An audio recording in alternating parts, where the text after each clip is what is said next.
L'heure est grave. Le journaliste Faina Haïté vient de sortir un nouveau dossier sur le détournement d'argent au Togo. Actuellement, c'est gâté. Regardons la vidéo. Les phosphates seuls, si on gère bien les phosphates, on ajoute le port, il y a suffisamment d'argent au Togo pour augmenter les salaires, pour augmenter la pension des militaires, augmenter la paye des militaires, les salaires des militaires, les salaires des civils, des fonctionnaires. Si ces richesses étaient bien gérées, les phosphates, hier on en parlait encore dans le live de Milaway Djitri, en 2024, selon l'Observatoire de la complexité économique, je vous avais parlé de cet observatoire ici, en 2024, le Togo a engrangé 205 milliards sur la vente des phosphates. 205 milliards. Ça, c'est ce qui a été déclaré.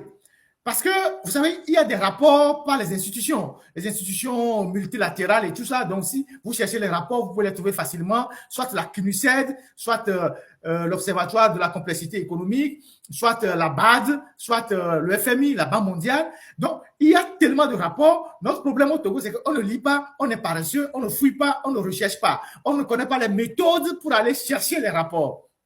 Donc, selon l'Observatoire de la complexité économique, en 2024, le Togo a engrangé 205 milliards sur la vente des phosphates. Parce que nous sommes à une période de boom phosphatier. Mais on n'a pas vu les traces de cet argent.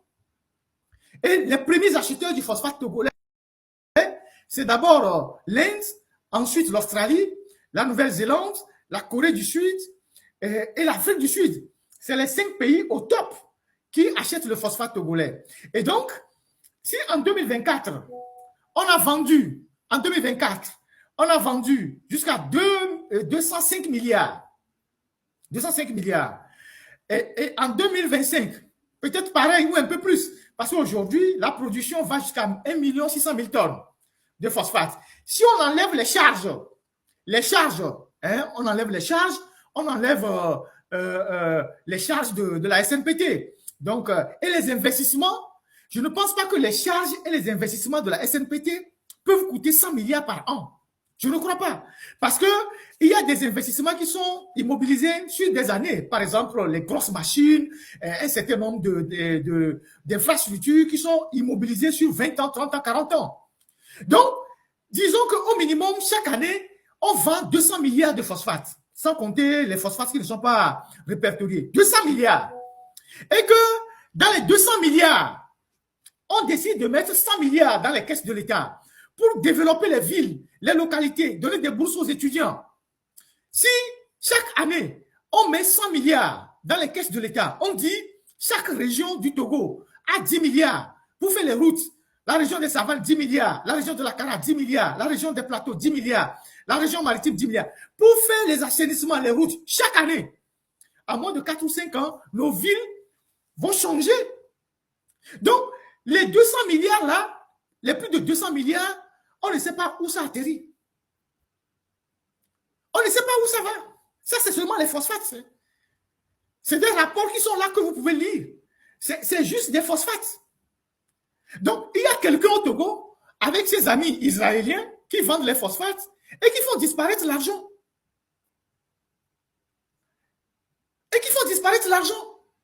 Donc, ils ne prennent même pas 20% de cet argent pour développer le pays, ne serait-ce que développer même la région où le minerai est extrait.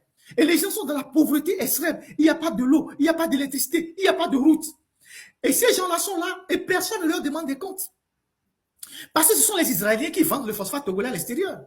C'est avec eux que Fort Yassibé gère les phosphates, les Israéliens. Je vous ai fait un live ici sur les Israéliens qui vendent les phosphates depuis des années. Et donc, nous sommes là, on croise les bras et puis on regarde faire. Si chaque année, on met 100 milliards de côté sur les phosphates, je ne suis pas certain, comme je vous le dis, que les investissements à la SNPT, les charges peuvent engloutir 100 milliards par an. Nous sommes à la période du boom phosphatier. Le prix du phosphate sur le plan international, c'est au top depuis 3 ou 4 ans. Et le Togo fait une production de plus de 1 600 000 tonnes par an. Allez sur Internet, tapez le prix du phosphate, vous allez voir. Et tout cet argent rentre. Mais personne ne sait qui garde ça. Écoutez bien le développement que je vais faire ici.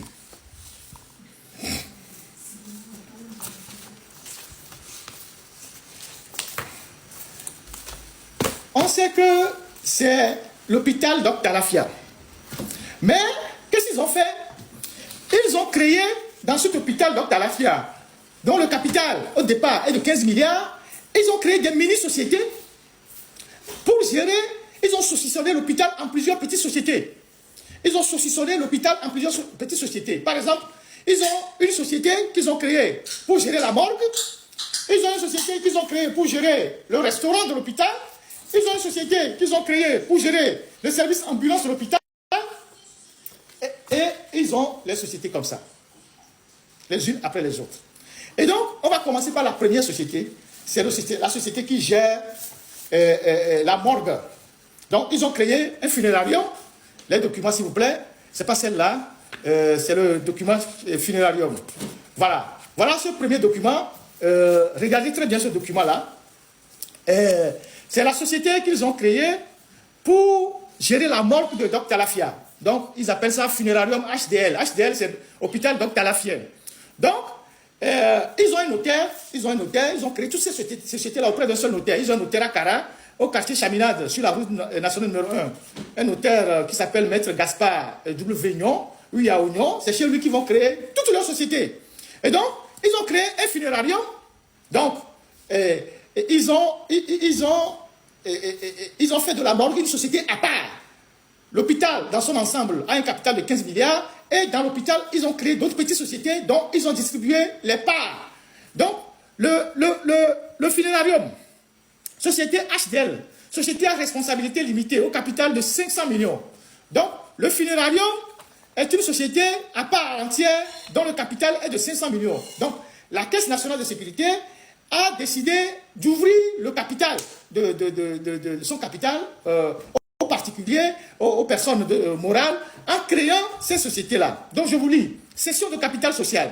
Au terme des actes sous seing privés en date à Lomé du 23, 24, 25 janvier 2024 et régulièrement enregistré, la Caisse nationale de sécurité sociale, associée unique à travers la SGI Togo SA, a cédé à 27 personnes physiques et morales 16 595 parts sociales sur la cinquantaine de mille détenues dans le capital de la société. Modification des statuts. En conséquence de la cession partielle des parts, il a été apporté au statut, notamment en leur article 6 et 7, les modifications suivantes. Alors, ceux à qui ils ont donné les parts. Donc, il y a d'abord la Caisse nationale de sécurité sociale. Dans ce funérarium-là, la Caisse nationale de sécurité sociale a mis 334 050 000 francs. 334 050 000 francs CFA, ça équivaut à 33 405 parts. Donc, la Caisse nationale de sécurité reste l'actionnaire majoritaire. Donc, elle garde la majorité des actions à 334 050 000 francs CFA. Deuxième société qui fait partie du funérarium, il y a la société Dream BTP, SARU. Elle a mis une somme de 10 millions. 10 millions, elle a 1000 parts. 1000 parts dans la société. Et retenez bien le nom, Dream BTP. Je vais vous revenir sur cette société-là. Et vous allez voir les anomalies qu'il y a dans cette histoire-là. Donc, retenez très bien Dream BTP. Dream BTP SARU. Je vais vous dire pourquoi. Donc, la troisième société, la SOGEF, la société de gestion hospitalière. Retenez aussi ce nom. Et ils ont mis 50 millions. Et eux,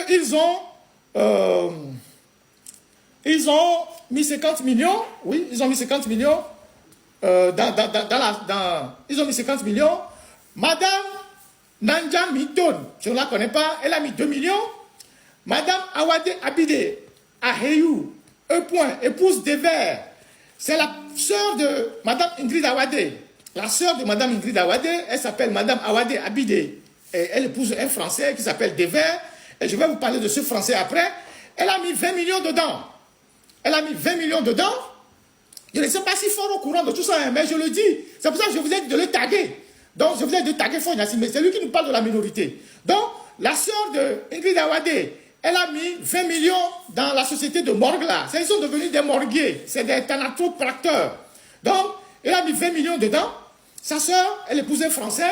Ensuite, il y a Christian Trimois, l'Éternel. Christian Elinam Trimois. Il a mis 15 millions. Il a mis 15 millions dans la société de morgue. Donc, il a beaucoup d'argent. Il a mis 15 millions dedans. Tranato Pacteur. Il a mis 15 millions. Trimois a mis 15 millions dedans. Vous voyez bien son nom. Il a mis 15 millions dedans. Vous avez Maître Ndjele, Monsieur Ndjele Abli Eda. C'est un avocat proche de Ingrid. Il a mis 10 millions dedans. Il a mis 10 millions dans la société. 10 millions dans la société de morgue, là. Vous avez Monsieur Limazien Payebi Nessor. C'est l'agent au maire d'Agonivé. C'est un proche de Ingrid Awade. C'est l'architecte de la Caisse nationale de sécurité. Il a mis 10 millions dedans. Retenez bien ce nom, Monsieur Limazien. Ce nom va revenir plusieurs fois sous autre forme. Il a mis 10 millions dedans. Non, il a mis 15 millions dedans. 15 millions. Vous avez Monsieur Dogo Batako Mazi. Il a mis 5 millions dedans. Ça, c'est la morgue. Hein. C'est la morgue de Dr. Lafia. Vous avez Madame Abirangao Saatou. Elle a mis 3 millions dedans. Vous avez Madame Yakoubou Boukari Aïda. Elle a mis 3 millions dedans. Vous avez Monsieur Amegbokofi. C'est un médecin militaire. Il a mis 5 millions dedans. Vous avez Monsieur Amouzou Kodjo. Il a mis 3 millions dedans. Vous avez Monsieur Akata Eyouvé. C'est un lieutenant-colonel militaire aussi. Il a mis 2 500 000 francs dedans. Vous avez Monsieur Assia Essor. Il a mis 2 millions dedans.